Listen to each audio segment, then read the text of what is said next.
Hello everyone and welcome to this video. Today I will share with you how to transfer money from IBC Bank. So friends, if you want to transfer money, first step you need to do is log in your account with your ID and this one, write your ID.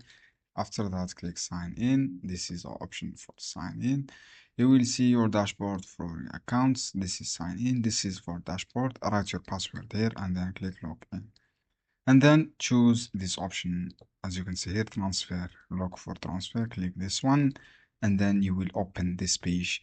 From here, choose from your accounts to another accounts, choose your amount you want to transfer, choose to, and then choose your dates. After that, click transfer fund, this option.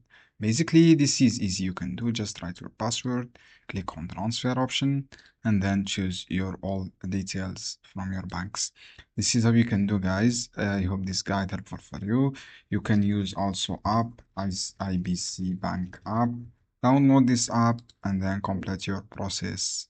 Just select your amount from here. As you can see here, this is fund transfer, and then choose your amounts.